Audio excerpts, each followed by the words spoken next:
Hello and welcome to Trinity Talk Live, water cooler conversation from a Christian perspective. I'm Ken Coughlin. And I'm Andrew Kassouf.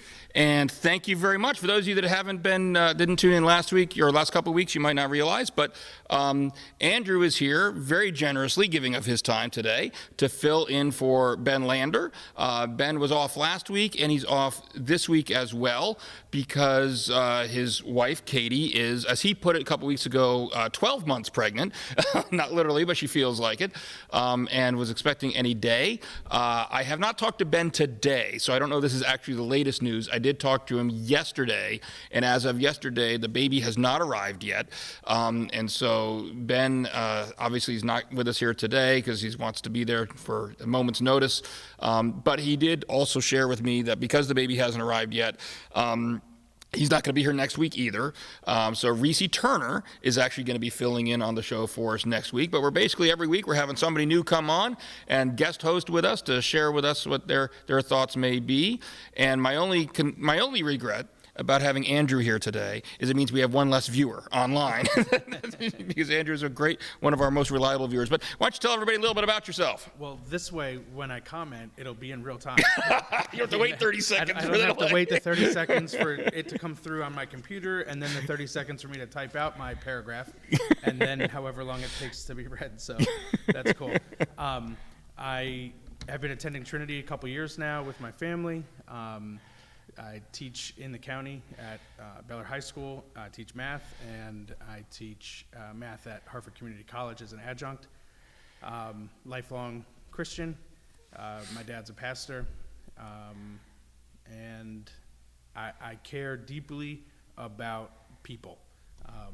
And so these last few weeks, watching the show as well as just keeping up with current events, I've been challenged a lot, and today, or this past week, a passage in Scripture kind of came to me as I was thinking about everything that's been going on and in preparation for today, and kind of each one of these stories I'll be sort of viewing through that particular lens.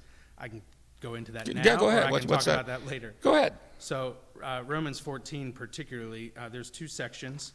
The first talks about not passing judgment on another person.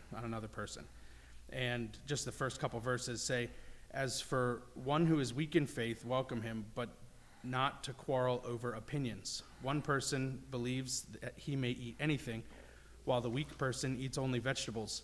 Let not the one who eats despise the one who abstains. Let not the one who abstains pass judgment on the one who eats, for God has welcomed him."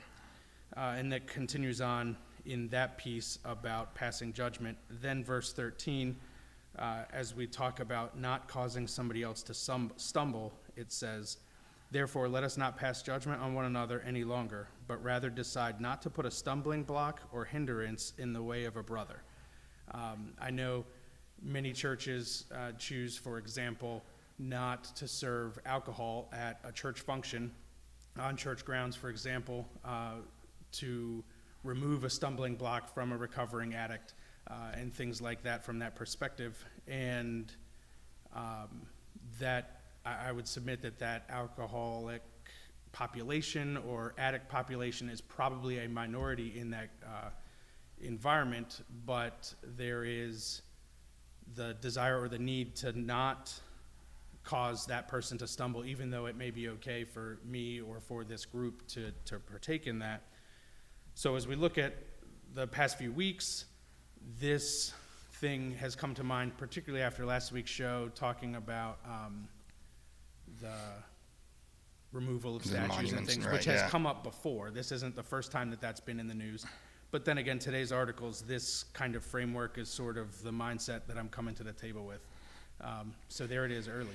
Well, there you go. Well, no, it was good. I'm glad you mentioned at the get-go because that kind of gives us this, the overarching theme, and then we'll your overarching approach, I should say, and then we'll play that out. As you may disagree. Well, and I will say this, and that for those people that tune into this show, expecting, and just so you know, the way we work, and this is the way Ben and I work, the way Greg and I worked last week, and I've explained to Andrew as well, is we haven't really talked about the stories today much at all before we get on the air. So I don't know how Andrew feels about them. He doesn't know how I feel about them. them.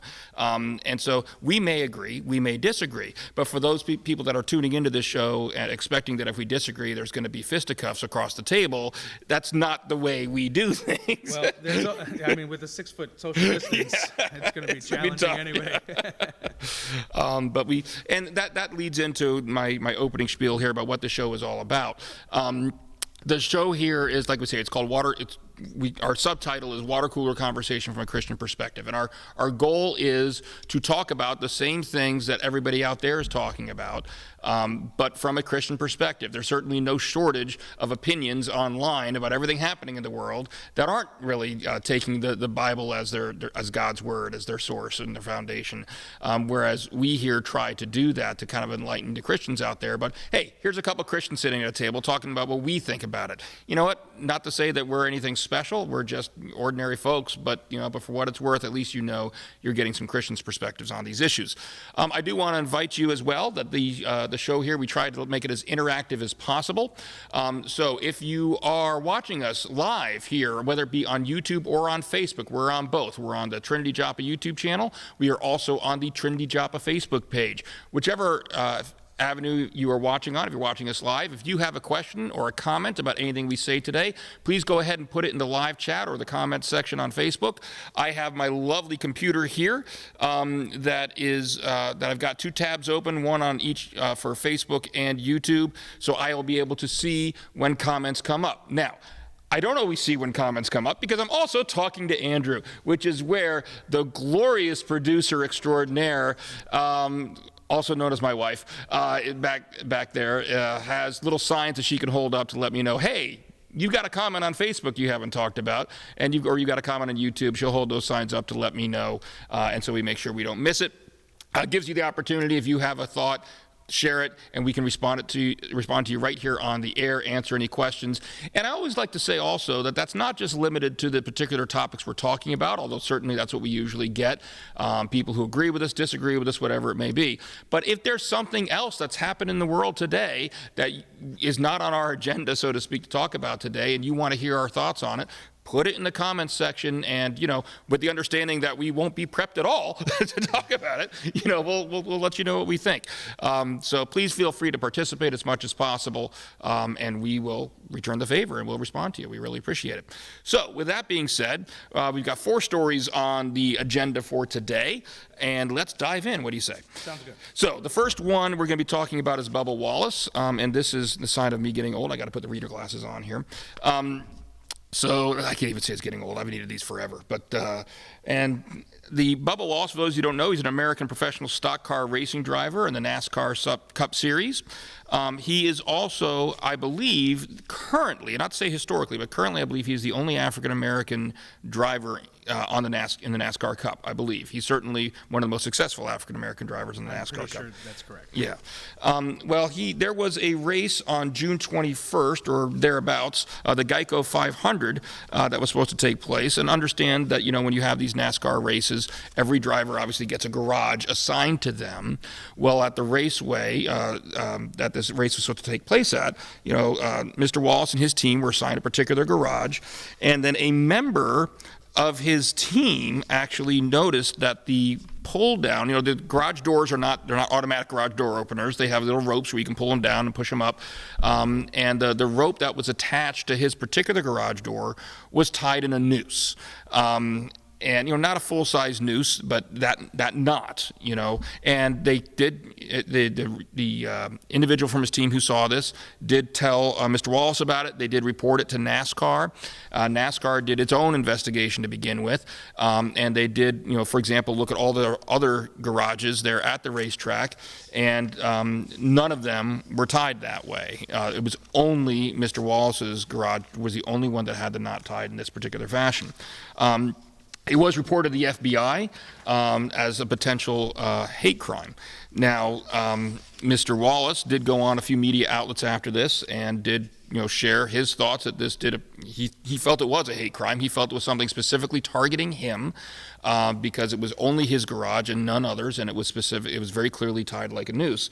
Now, the FBI, after their investigation, however, concluded that it was not a hate crime, at least not one specifically targeting Mr. Wallace, because they were able to find through other photos, like other drivers who had been assigned to that garage before, that and then you just look in the background, you see the tie down, the pull down, the rope pull down, and that noose knot had been there since I believe at least October 2019. So it had been in pictures that long ago.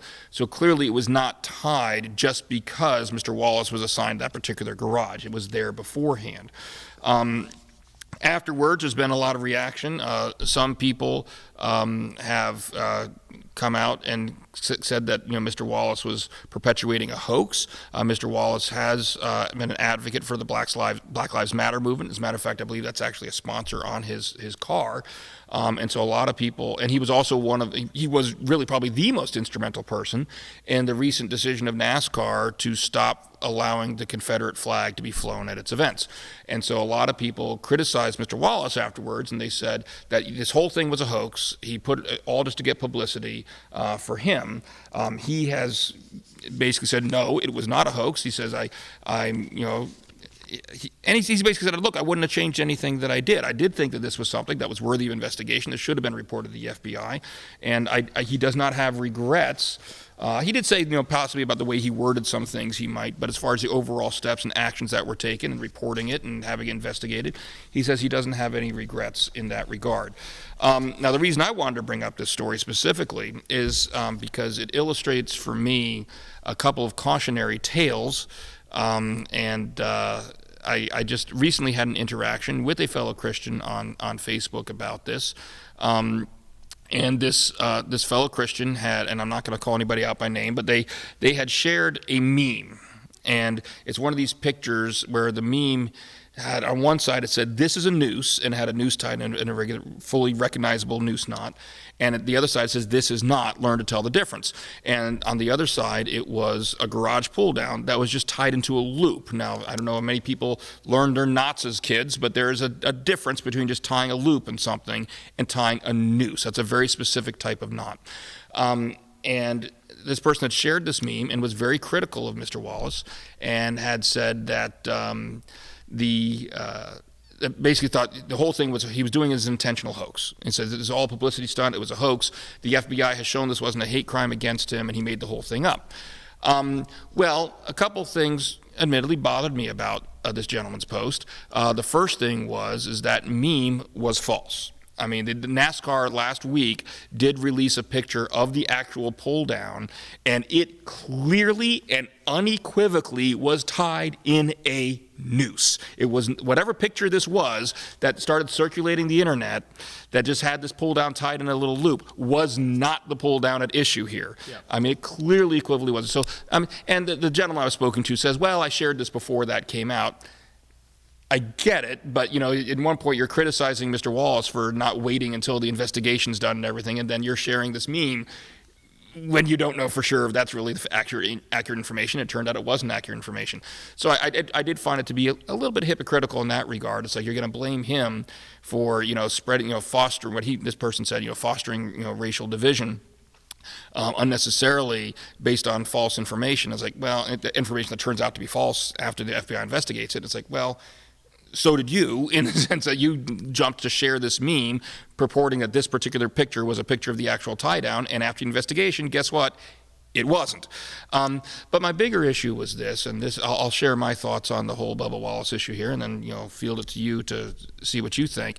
And what I explained to this gentleman is, look, clearly Bubba Wallace was factually mistaken. It turns out, and I think the evidence is very clear, this was not a particular hate crime against him. The noose had been there beforehand. But then I asked this gentleman online, says, but can you see why he would have thought it was?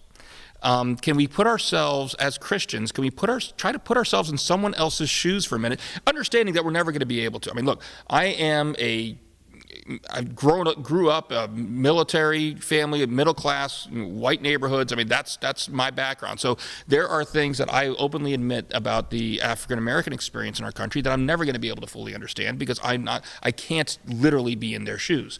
But I can be empathetic towards it, and I can try as best as I can to say, let me try to look at this from Bubba Wallace's perspective as much as I can. All right, and can I see where there's a middle ground between it being a hate crime and it being a hoax? And that middle ground is a genuine misunderstanding. And so I asked this gentleman to try to put himself in Bubba Wallace's shoes for a minute and say, can you see that there are times when a belief may be mistaken, it may turn out to be mistaken, but that doesn't mean it wasn't reasonably held in the first place. And so I kind of, what upset me about the whole situation, and maybe people feel free to share, you think I'm absolutely wrong about this, but I think as Christians, our job is to try to, not to foster division, to try to understand other people, to try to, be empathetic towards others as much as we possibly can, and not to just always to automatically jump to the most negative conclusion we could come to. And this situation, when I look at the overall evidence, and I saw the knot, I was like, that's a noose. That is clearly a noose. So if I were Bubba Wallace, and I'm not, I've tried to explain that over and over again, I understand that I'm not, but from his perspective, how would I respond if I saw that in my garage and nobody else's? I think I also would jump to the conclusion that this was probably a hate crime that was targeted against me. It didn't turn out to be that way, but that doesn't mean, based upon the information he had at the time and based upon his background and his history, that wasn't a reasonable conclusion for her to come to. So I think that jumping on him now and saying it was all just a hoax, that you were trying to get publicity, I think is unwarranted. And I think it hurts the cause of Christ because it makes us look ridiculously judgmental, I guess. And don't get me wrong, I'm not saying you never judge. You do. We judge sin, especially we have to call out fellow Christians when they're doing things wrong, and I think there's stuff for that. But you get to the point where there's a balance you strike between judgment and empathy. And in this situation, I try to look at it. It's like, could based on these facts, is it possible this was just a genuine misunderstanding?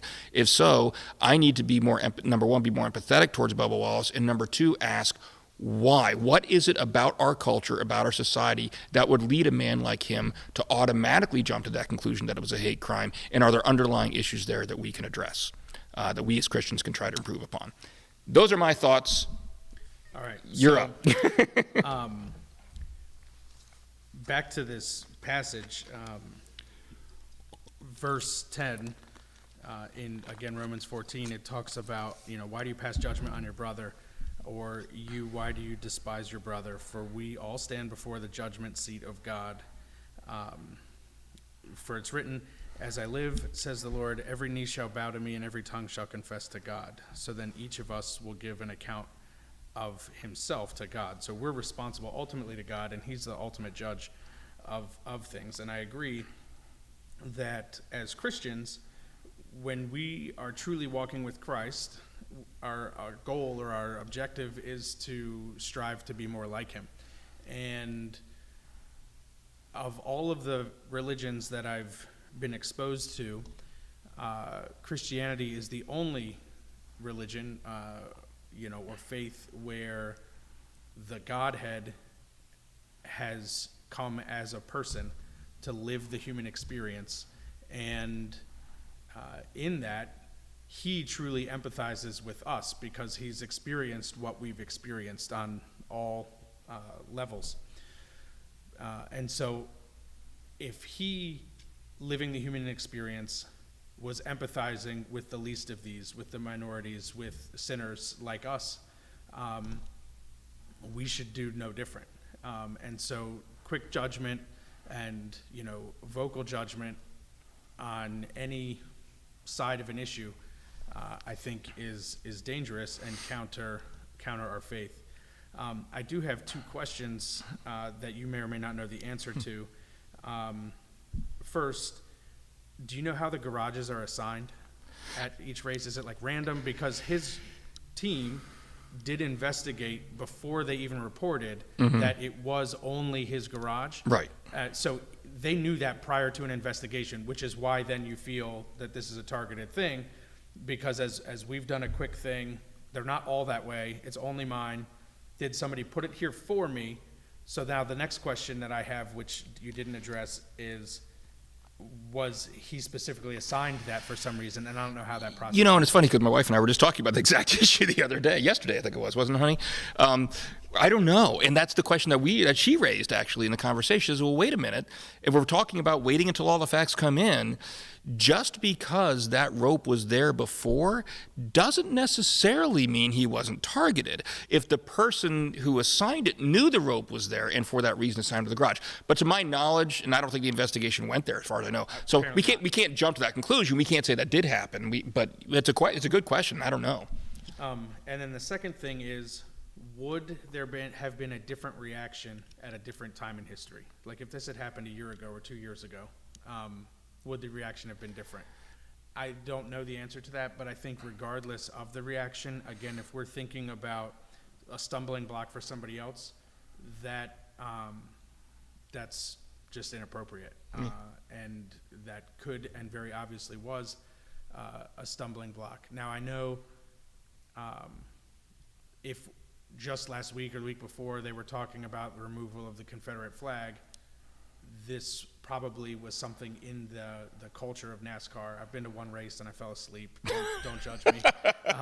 The friends that took me said, all our NASCAR viewers just turned off the show. They're like, how did you fall asleep? It's so loud. I was like, yeah, they just kept driving in circles. And when I went to the bathroom, the car that I was watching got into an accident. So the most exciting thing I wasn't there to see. So needless to say, I don't know much about that industry or sport. But if we're having the conversation about whether or not the Confederate flag should be there, again, that appears to be a stumbling block, so it makes sense to remove that. In my mind, the noose the same, but that probably wasn't something that NASCAR was like, okay, we have to look at every detail here to make sure that we're good to go. But I feel like as soon as it was brought to their attention, they acted quickly and appropriately, and so I think, they made a right move and decision there. Yeah, I want to address your second question there for a minute, where you talk about if this had come up 2 years ago, would the reaction be the same? And again, this is just my opinion for whatever it's worth. But my initial reaction is no, it probably wouldn't have been. I think the reaction is somewhat fostered by the current environment we find ourselves in, but that doesn't mean it shouldn't have been. And let's face it, and tying nooses and hanging them outside of people's homes, for example, has been a racist practice that has been, has a long history. All right. So, for people that, maybe you're disconnected, you don't realize that and say, what's the big, because I did actually see somebody else commenting on Facebook that says, nooses are not just for lynchings. They were used for executions and everything like that. It's like, yes, but, you got to understand that the leaving of a noose in a place where an African-American person could see it has been a form of racist attack that has a very long history in our country. So it's not just, so you've got to understand that context. And so do I think that people, because of what's going on in the world today, I think more people might be open to learning that and understanding that than would have been 2 years ago. So I think the reaction may have been different. And my question was more directed to his reaction, and I think his reaction would be the same, but you bring up the point that, the media and the public outcry that kind of followed suit is probably more today or got more attention today because of the current climate. But I think him as a person and his team may have had a similar reaction regardless, because as you said, this is a historical symbol of with negative connotations. So I think his reaction probably would have been the same, but it may not have escalated to the FBI investigation and all of this stuff. So like I said, I think it's good that they were quick, they addressed it, and they've removed something that causes a stumbling block for him. So, yeah. Good. Well, if you agree with us, disagree with us, put it in the comments section, either on YouTube, Facebook. We can tell us why you think. I just want to interject. Sure. You heard it through the headphones? The computer that, if anybody heard that notification, the computer we're running our live stream on decided it's going to do some updates. The one we're running the live stream on itself is updating? Well, no, it just said it gave us a notification, so there was a little sort of chime. Yeah, I just wanted to. Oh, I don't know if that went through on the live stream or not. So Well, it went through our headphones, so. okay, so people heard a little chime. That was why. Did you tell it now is a bad time to update? Yes. That's like a really bad time to update. I did tell the computer I'm opposed to that. All right. I mean, it has been a very interesting thing for me to watch from this side in preparation with getting articles and reading everything, and then seeing the production here where I've only been viewing from where you're viewing. It's been pretty interesting. So especially 5 minutes before we went on the air, right? Yeah. We don't need it. Everything was smooth. Everything was great right before we went on the air, right? We certainly weren't all four running around the room to get things situated. Just a little note, because I like to throw in my own opinions every once in a while. I would just have to say, because you were saying the reaction have been the same year, in previous years. I get that it is a historically an attack on African American, and I get that, nooses were used in executions and other things, not just by the KKK. But my response to that would be, well, if it still means death, if I saw it, if I opened my front door and It's there still was a death threat. and there was a noose there, I'd still see it as a threat. Whether I'm Caucasian, African American, Asian, it doesn't matter. I mean, if I knew that it was used in executions, I'd be like, somebody's trying to tell me something, and it's not good. You're right. So that excuse doesn't really excuse it. No, yes, that yeah. doesn't. I'm just saying that excuse doesn't fly because it's still, to me, it's still a threat. And if it was only on his garage, then I could still see, even if he was Caucasian, him going, okay, why is somebody, But I would also understand that somebody from his background would be more in tune to it. And I think that's why, because, and one of the questions that came up was, why did nobody notice this before? And I think that's why. Yeah. Because and this is why we need to learn to try to see things from other people's perspectives. I don't want to say condemning, maybe that's the wrong word, but one of the most illuminating parts of the story for me is that news had been there since at least October 2019, and nobody thought that this might have been a bad idea. Prior to an African American being assigned that stall. And so that in and of itself shows why I think we, especially as Christians, need to try to be more empathetic and realize that, not everybody grew up in the same culture, no matter what your culture is. Not everybody grew up in the same culture we did, and we need to try to be attuned to how other people view things. So anyway, all right. Shall we move on to our next story? sounds good. So the second story we're going to talk about today is about the market value of Facebook plummeting $56 million. I think Mark Zuckerberg's value has gone down $7 billion. Is the $7.2 billion is the estimate on that. And the foundation for this is, or the reason or the cause of this, is that advertisers and folks are saying that there's too many political ads and a lot of misleading information. For the most part, it seems that Zuckerberg and Facebook is trying to kind of stay more on line with free speech to a degree.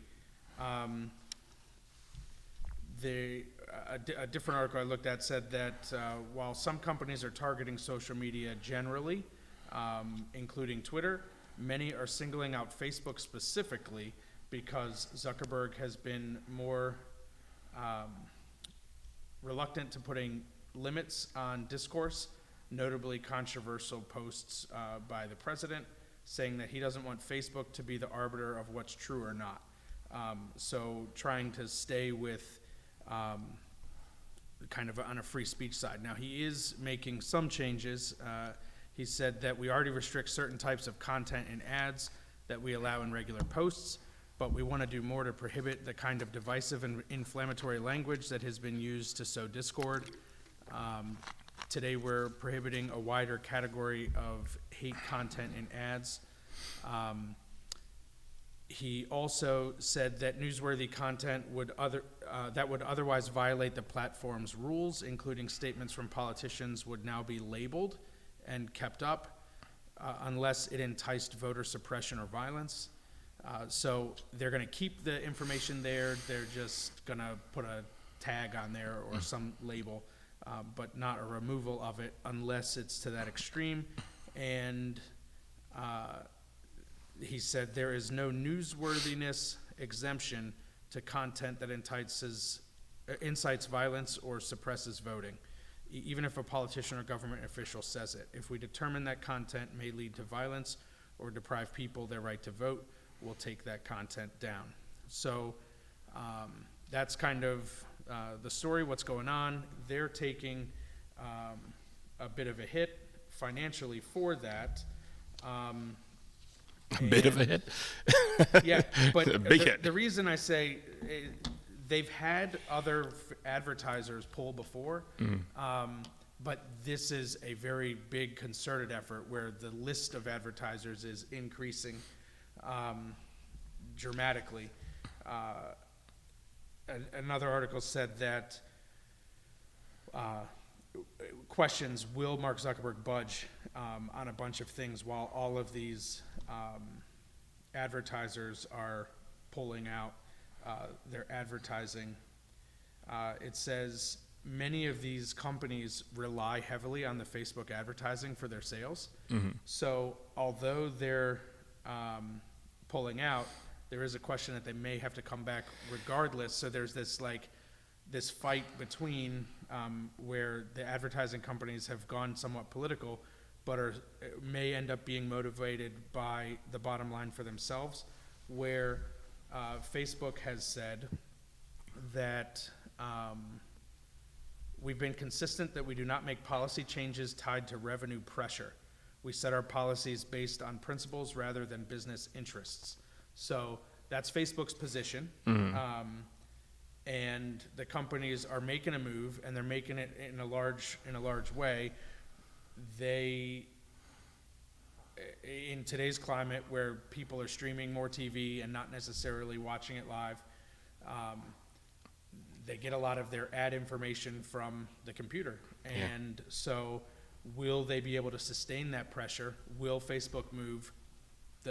Those are the questions that we're only going to be able to see in the coming days, weeks, and months. Yeah, and it's funny because, and I read something, and I'm wondering if these advertisers were only intending it to be temporary. It was unclear whether they were intending it to be a temporary statement or long-term, because I noticed the campaign that a lot of apparently there's a campaign to boycott Facebook. It's urging advertisers to boycott Facebook, and it's called Stop Hate for Profit. And at least according to this one article, it says this campaign is urging businesses to stop their Facebook advertising in July. And so I'm wondering if it's just supposed to be a 1 month thing and come back. But this one says Coca-Cola says at least 30 days. And the CEO claims that they expected greater accountability and transparency from our social media partners. So they put the caveat with at least 30 days. But again, the other says that Coca-Cola, it being one of the big headline ones, the vast majority of Facebook's 8 million advertisers are small businesses. Those small businesses are the ones that rely heavily on the Facebook ads. So even though they might pull, they're probably going to have to come back quickly to the table. And one small business that probably doesn't have a major impact, but that was 8 million, or of the vast majority of the 8 million advertisers are small businesses. So they're going to make as big of a play collectively as like Coca-Cola would. Right. Well, I'm going to put my lawyer hat on for a minute here, because whenever I see these articles come up about the social media platforms and them controlling what gets posted on them, I have found many, if not most people out there, don't understand the legalities of it. Like I had another Christian friend of mine who was, disagreeing with some decision. I can't remember which. It might have been YouTube in his instance. He was disagreeing with something that YouTube did and took some post down, some video down. And he started out his comment by saying, "Look, I understand they're a private company, they're a private platform. They can control what they allow on, and what they decide to allow off. But here's why I disagree with their decision." So, I mean, I didn't necessarily take issue with anything he was saying as far as, what his thoughts were on whether they should have taken this down. But I did stop to correct him on something from a legal perspective. A lot of people, and generally that's the rule, all right? The general rule is people always talk about free speech rights, and they say, so-and-so, the NFL violated so-and-so's free speech rights. No, the NFL doesn't violate your free speech rights, because your free speech, which comes from the First Amendment of the Constitution, only limits what the government can do. So it doesn't limit what private individuals can do. If a private corporation, if your boss at work wants to say, you can't post X, Y, or Z on social media, you can't come back and say, well, your boss, you're limiting my free speech rights, unless your boss is a government employer, and then it gets a little more murky. But if they're a private individual, they can do that. Generally speaking, that's a general rule. And so that's a lot of people that realize that start thinking the same would apply to social media platforms, and it actually doesn't quite. It's different. And think of it this way. There's a fine distinction between whether or not a company is a publisher versus a platform. Think of a book publisher, the classic, nobody reads books anymore. I still like, hardcover book, I like the pages in my hands.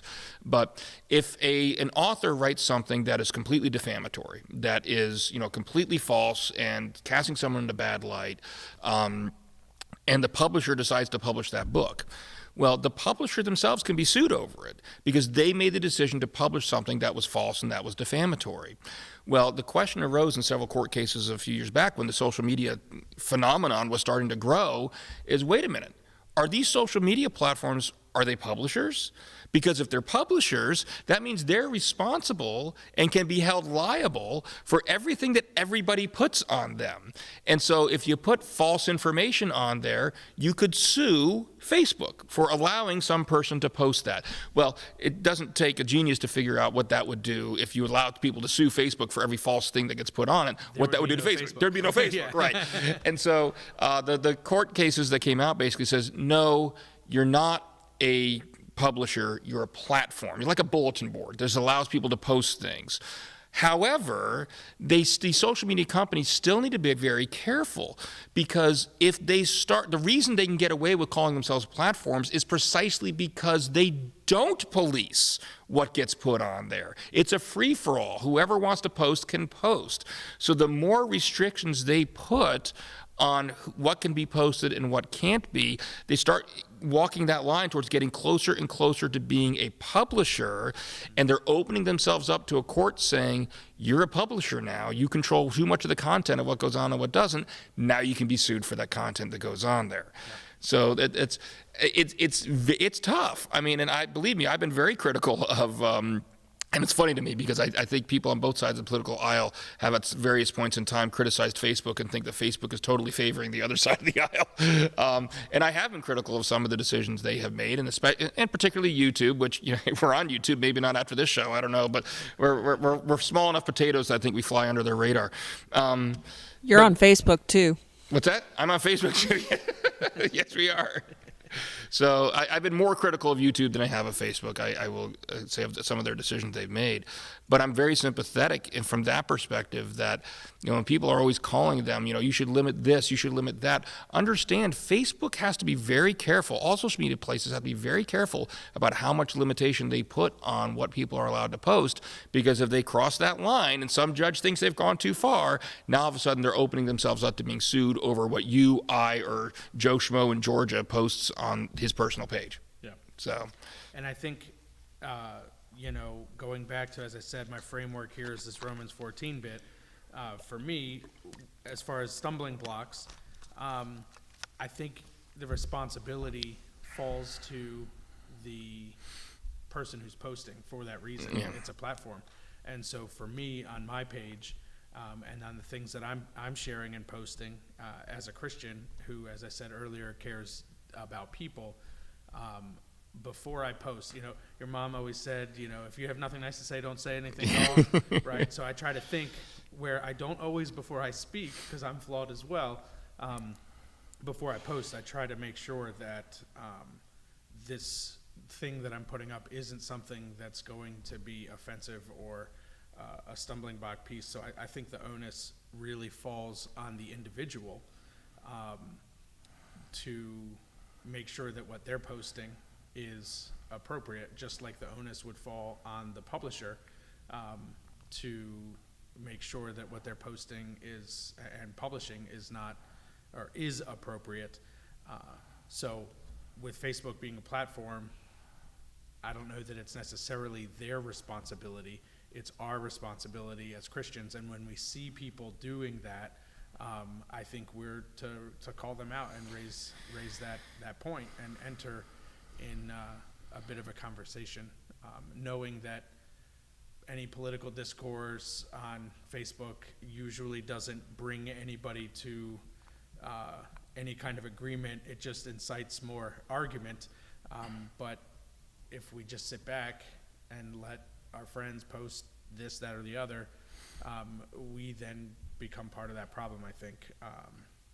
So that's my thoughts. Yeah, and I agree. I mean, I've mentioned on the show before that again, as a general rule, I'm not going to say there aren't any limitations, but as a general rule, I am a big fan of the marketplace of ideas, in the sense that I think the way we learn and the way we move forward as a society is not by suppressing speech, but it's by freedom of speech and responding. And that, I think what you just said is key. It's like when someone says something that is factually incorrect, and we know it's factually incorrect, then again, 1 Peter 3:15, with gentleness and respect, you point it out. And I think part of the problem is too many people aren't willing to do that or aren't willing to do it with gentleness and respect. And if the approach you take is to just start attacking someone right off the bat, well, then the defensive walls are going to go up, and now you've just got an argument. You don't have an illuminating discussion at all. But again, I don't think we should be limiting speech as much, but I think we should be responding and interacting, like you say. So, I think we should move on. I think we should move on. I agree. So, next story. The next article here, the next thing to talk about is voting and the upcoming election. One that caught my attention initially was, it's called, "For Native Americans, Voting Rights Were Hard Won. Mail-in voting could undo the gains. The change due to COVID-19 presents yet another hurdle for Native American voters in a hugely important election year."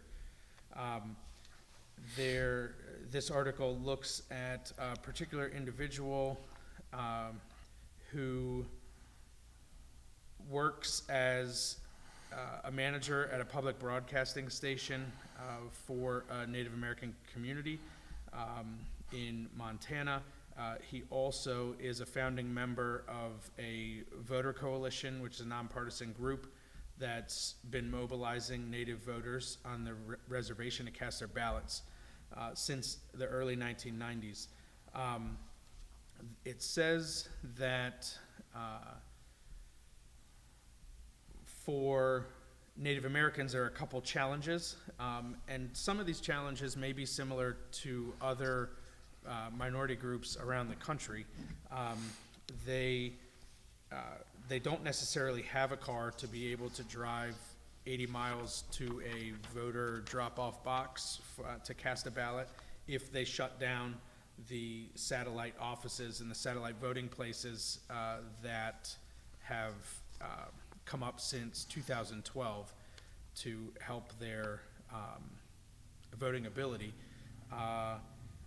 it says that they don't all speak English, and so they rely on the translator at the polling place to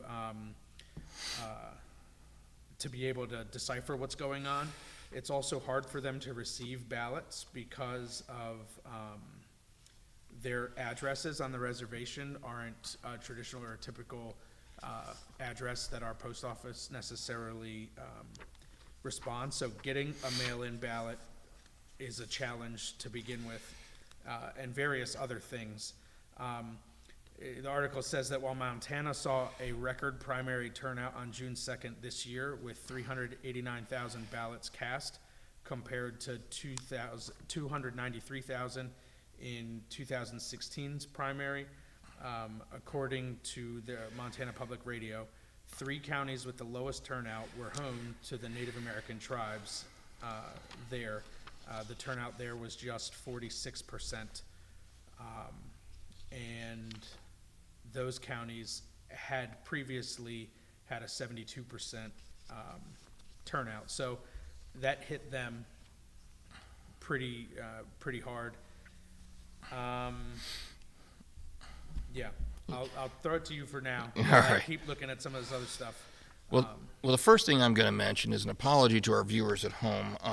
Every Sunday, and Sunday was a really busy day yesterday. We had our God and Country service, which was outside, and we had some technical issues because of the equipment overheating, so then I kind of redid the whole video for the service and synchronized the audio and the video, and I was, busy all day, and towards the very end of the day, one of the last things I did before bedtime last night was prepare what are called the lower third graphics for this program. Lower third graphics are things that go on the bottom third of the screen. That's usually where you put your titles and where we put our topics. My daughter knows where I'm going with this because she's looking at it right now, and so does my wife, where we put, what the subject is that we're talking about. And as I'm seeing it on my screen right now, I also know why spell check didn't catch it, because it says Maine in voting complications for Native Americans. Please erase that N in your mind and replace it with an L. It should say mail-in voting complications for Native Americans. I apologize. I was tired. It is what it is. So anyway, but yeah, one of those statistics you quoted there as far as the turnout of the recent primaries, it really stood out to me about this one. And you compare this with something else that I mentioned earlier in this article. In one particular county in Montana, the reservation takes up 25% of the county. And then you compare those numbers with voter turnout, 72, 76% is like what other counties were averaging, and yet their county, where 25% of it is made up from this reservation, only had a 46% turnout. And the reason for that is they're talking about, like on the reservation, for example, one of the complications that mail-in voting creates for them is a lot of them on the reservation, they don't have traditional addresses. And this is, again, a matter of, and I love how this ties into what we've been talking about, because it's a matter of being able to step into someone else's shoes or try to see things from their perspective. We're all used to having our particular street address. You got number, street name, city, state, zip code. That's not the way life works for a lot of people who live on these reservations. And so it's very difficult to actually, get mail to them. Lots of times, to get mail, they might have to walk, or travel, sometimes, like you mentioned, up to like 80 miles to go someplace just to get their mail or to cast their ballot. And another thing that really, I guess, bothered me about it is that they're supposed to be, and in their county there is one and only one office where you can go to cast your ballot in person if you want to. And again, this gets into, we're East Coasters here, in counties here on East Coast. I could travel from one side of our county to the other one in like 30 minutes probably here. Maybe a little longer if we're going from the south to north to get up north, but still 30, 45 minutes, you've traversed the county, all right? In some of these counties out there in Montana, like where this is, that ain't the case. I mean, they're huge. And so like this case, they're saying they have to travel 80 miles to get to, I think it was around 80 miles, to get to the one physical location where they'd be able to go to cast their ballot. And especially if they don't have cars, that's not doable. Now, what struck me about it is there were, as a result of a 2012 lawsuit where this was the exact issue. I mean, the whole point of that lawsuit was, we're being disenfranchised in the sense that we don't have equal opportunity to vote as everybody else. And as a result of that, they actually opened up satellite offices on the reservation, so they were closer where these people could actually go to vote. And yet with the COVID-19, those offices have now all been closed, and the only one they're leaving open is this one that's off the reservation that's 80 miles away. It seems to me like a simple solution here may be to try to figure out how to open up those offices that are on the reservation to give them the opportunity to vote in person more so. But we've got, I think, again, it's a recurring theme here, I guess, on today's show, of being empathetic, trying to see things from someone else's shoes, and realize mail-in voting, while for a lot of us, it may be very easy to do, not everybody's like us, and we need to be willing to put on that hat and think, okay, now how can I make sure that that person is getting the equal opportunity to be represented as I am or as someone else in my position is? Yeah, it also noted that Georgia and Florida were far more likely to reject ballots from minority and younger voters in the 2018 midterms. I don't know if that was because of the mail-in piece or if that was in general. Expanded overall turnout when you have mail-in ballots this year, potentially in the primaries it's talking about in states like Oregon and Washington by this universal vote by mail election, but it's not necessarily expanding turnout among voters in minority groups such as African Americans, Native Americans, because many of them prefer the in-person voting. In Maryland, we had recently our primaries. There was the shift, like many states, to go to all mail-in, and in Maryland, they sent ballots out to everybody, as opposed to the already established system of an absentee ballot deal where you could choose to vote that way. Instead, they sent a ballot to everyone, and the lieutenant governor and our governor have requested, full reports. The lieutenant governor went as far as to say that the election director for the state should resign because of the issues that we had here in Maryland. And some of those things was that ballots were sent out, but they didn't make it to everybody in time. The disappearance of as many as 75,000 counted ballots in the state. They had inaccurate postage instructions. They were delivered too late. And then long lines at the in-person polling places held up the vote return data as well for those that were open. And we had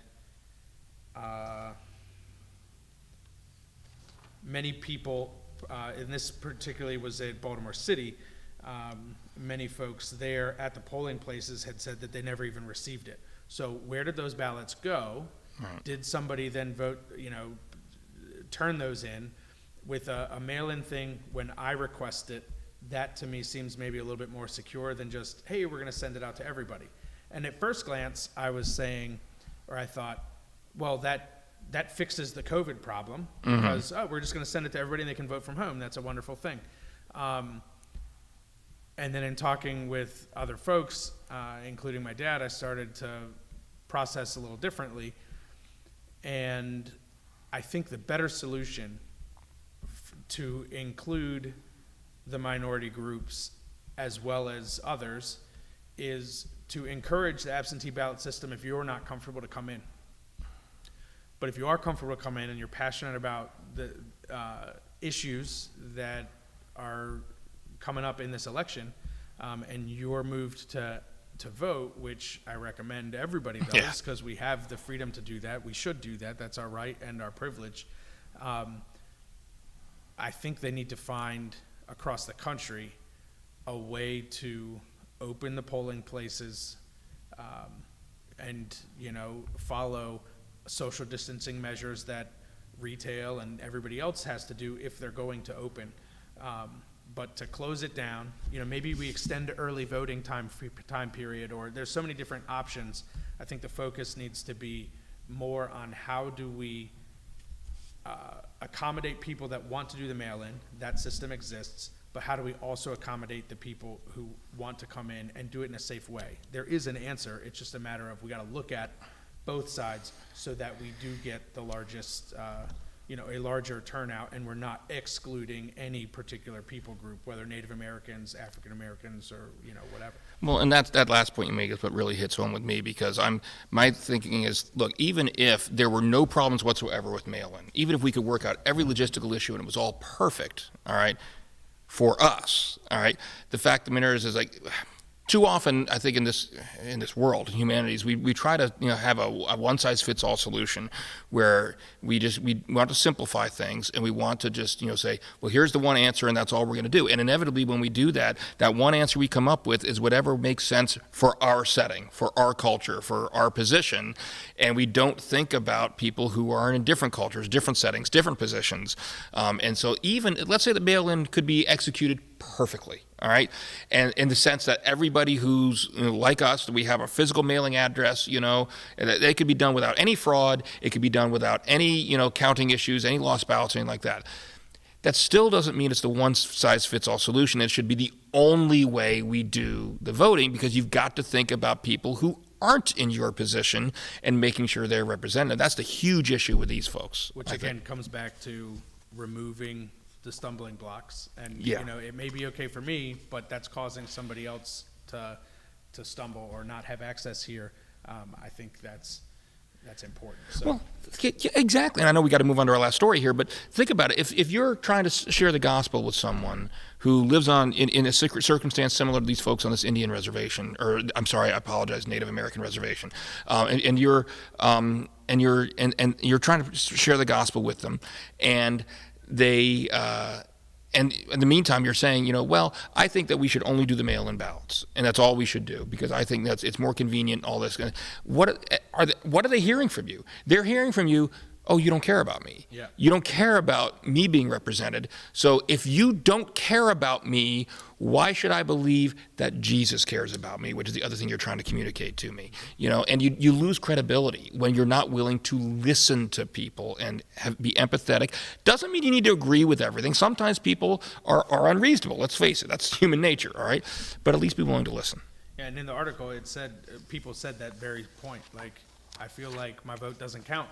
You know, if we fought hard for the ability to vote, and now you're removing that ability, so we must not matter again. Yeah. And that's not appropriate.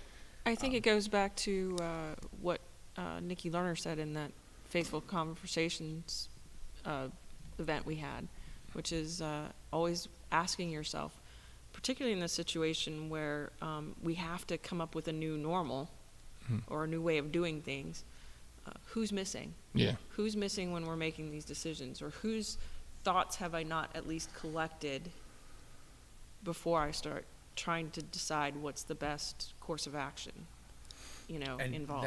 that has kind of been, or that quote and that piece has really been bouncing around in my mind, as well as many other things from that event. So again, thank you for the Faithful Conversations piece. I really enjoyed that. I've listened to it, played it back a few times, shared that. That's something that I'm constantly asking myself now, who's missing from the conversation, because even if I try to put myself in their shoes, if they don't have representation, and in this case, 25% of the county, right. That's, yes, a minority, but a large minority, I would say. This individual who's, or somebody from that team, that nonpartisan team that's trying to get voter turnout, should probably be involved in the conversation. Yeah, about what we're going to do. Yeah. Just out of curiosity, I know that each county in Maryland has its own board of elections. How much control I assume they have control of what's happening in their county, and probably that's true for most other states, don't you think, that each county would have its own? Yeah, my recollection, I already put the article down because we're going to move down to the next one, was that it was put out there, do you want to do mail-in voting? And the individual precincts, counties, whatever, were free to either accept or reject mail-in voting, but all of them accepted. All of them said, yes, we're going to do the mail-in voting. All right, shall we move on to our last story? Sounds good. All right, so our last story comes out of Mississippi, actually, and it's a pastor of the name of Scott, and I apologize if I'm mispronouncing it, Volland, I believe it is, Volland. He was pastor of a church there in Columbus, Mississippi, and Pastor Volland also was very outspoken against what this article describes as racial injustice. And essentially, what he was doing is he was going to, and this describes it, peaceful protests, rallies. He was not rioting, okay, but he was going to a lot of peaceful protests and speaking out about on racial issues. He also went to their county board of supervisors meeting where there was a vote on whether or not to remove, and my article got cut off here, so it was, I don't remember if it was a Confederate flag or statue or symbol of some sort, because that was on the front of the county courthouse. Some type of Confederate leftover, if you want to say, that was, there was a memorial or something on the front of the county courthouse, and the Board of Supervisors was voting on whether or not to remove that. And he showed up to that Board of Supervisors meeting, and he spoke in favor of removing it. Well, activities such as this obviously made its way back to his church, and the church board, I can't remember what their governing board was called, voted to have him removed. And they said, when you're taking these actions, well, you are obviously the representative of the church as the pastor, but they said you're not representing us, and therefore you're let go. And we don't want you. We don't agree with how you are speaking out and in the way that you're speaking for the church. Now, this was according to I think it was a Facebook post that kind of went that the pastor shared after this all happened and announced that he was let go. And he'd been there for at least a couple of years, so he wasn't a brand new pastor or anything. I will say, I always want to be careful with this caveat because I did do some looking to find out, in the particular church, which I believe was called the Heights Church, if I'm remembering correctly, to see what their side of the story was. Because the article that I was reading about it clearly seemed to be reporting what the pastor's explanation was. And I'm not trying to say I'm putting the pastor in a bad light. That's not my intention at all. He may be telling the 100% truth. But I think it's also important to always try to get both sides of the story. And I don't know. I did search for it. It appears, for example, the church had its own Facebook page, which looks like it's been taken down. That doesn't surprise me, unfortunately. That happens a lot where someone, it could be that people read this article and were posting a lot of negative things on the church's page and they took it down.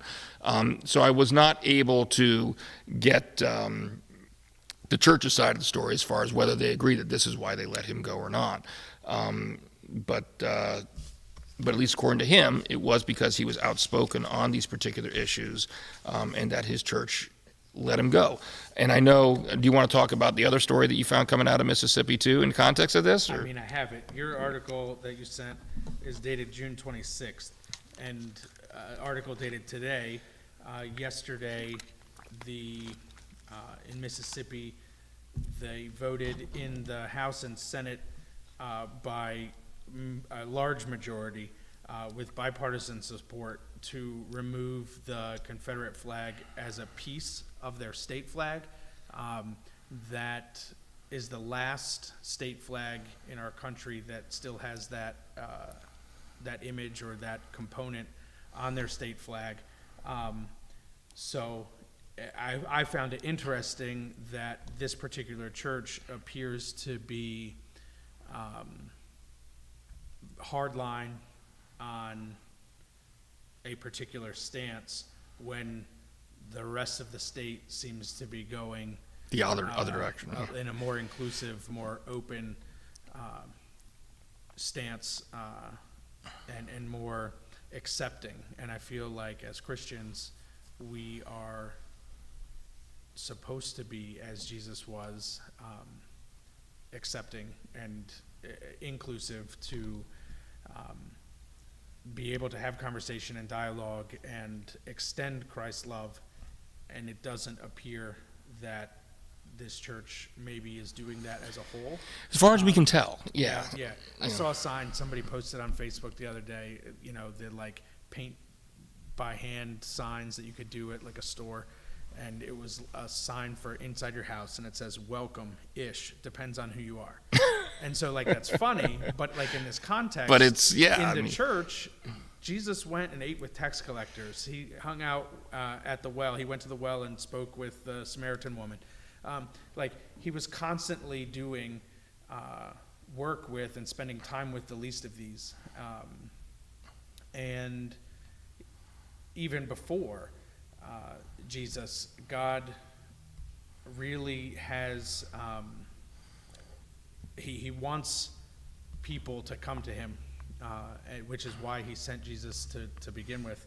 And he died, Jesus came and died for all, not just Jews, but Jews and Gentiles. So for any church to exclude, I feel like they've missed the boat. Now, again, this was from one perspective, and maybe that's not the reality there. Right. It did say that this pastor and his wife are starting a new church, and it also said that when he came to this church, his goal was for diversity. They may not have been ready for that, or he might have been too pushing right away or something, to instead of helping them grow to that. We don't know that from this article, but Christ died for all, and not just for some, and that it was disturbing to me to see that a church took the stance that would not be one like I think Christ would take. Yeah, and it raises an issue, and if anybody out there watching knows more specifics about if the church has a different explanation for this, please put in the comments and let us know. But it raises an interesting question from pastors, and makes me glad I'm not one, because at what point, and let's look at it from a congregation perspective. Clearly a pastor's role is to be the shepherd of that particular flock, that congregational flock. And being the shepherd implies leading them the way they should go. Yeah. Now, the flip side of the coin, though, is there are pastors that have led their flocks down the wrong path. All right, they absolutely have. And so, how do we judge that as congregation members? At some point, is it appropriate to dismiss a pastor who's clearly leading you down the wrong path? Yes, I think it is, and I won't name names in here, but I've named names before, certain pastors that I think their theology is completely wrong and counterproductive to the gospel, in fact. And that's kind of where I draw the line, I guess, is that if a pastor's leading us down a path that is clearly counter to the gospel, then we as a group, and it shouldn't be any one individual, as a group need to sit down and have a talk about that. But how much do we see people who just want to get a pastor in to say what their itching ears want to hear? And is that the case going on here? Yeah, and it's a challenge, and I think in recent events, it's important for the church to stand up. In the Faithful Conversations, it was brought out that the church has been a catalyst for positive change at various points through history, but my observation has been, at least publicly, the church at large has been rather silent on a lot of things. And some of that might be fear of the individual pastor of something like this taking place. And that could be a problem. I used to serve a church as their youth director, and working with the staff there, the outreach director said regularly, ministry would be much easier if there weren't people involved, because we're all sinful, we all bring our issues and our mess to the table, but without the sinfulness of our nature and without people, there obviously would be no ministry. So the other piece that Reverend Dr. John Nunes from Concordia College, New York, said in the Faithful Conversations was that another thing that's been resonating in my mind. I'm curious if it's the exact same thing I just wrote down a note to make sure I want to bring up. Let's see. It's very possible. It's the fact that, through baptism, the old Adam is drowned, but he's a very good swimmer. And so even though we're washed clean in Christ's blood and part of his family, we still have that innate desire to listen to the evil one and to let that sin creep in, and that's true for pastors as well. So right. It's important in a checks and balances for that to take place, but a good leader understands where his people are and finds a way to move them to God's will and to God's plan. And this article doesn't address how that happened, so maybe his approach was different, maybe they were just closed-minded and weren't ready for somebody to make them move in that direction.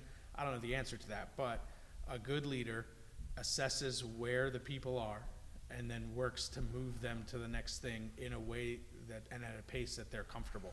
Yeah, and for those of you that don't know what we're talking about, we keep mentioning Faithful Conversations. If it's a open forum panel discussion that was held here at Trinity a little over a week ago, not this past Saturday, but the Saturday before, where we were talking about, how Christians can have an open and honest dialogue about racial and cultural issues and understanding. And it's on our YouTube channel still. It is right there at the top of our homepage. So if you visit the Trinity Joppa YouTube channel, you can see it right there. It's about a 2-hour panel discussion. It's really great. I highly recommend it. And Reverend Dr. Nunez, who is the president of Concordia College, New York, was one of the panelists. And it was actually a different thing that I wrote down that he said that I wanted to bring up. And we can do this in closing because I know we're running late here. But one of the points he made was it's a unfortunate tendency in Christianity today. And again, I don't know if this was happening in this church, but it's certainly potentially illustrative of it.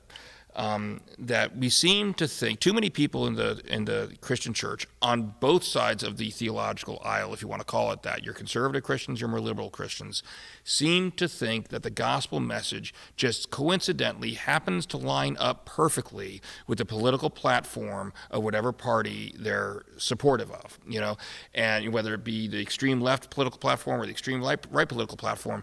And the point he made is, look, Christianity's been around for 2,000 years, even if you're just talking about, not going back to the old, Jewish tradition before that, for 2,000 years.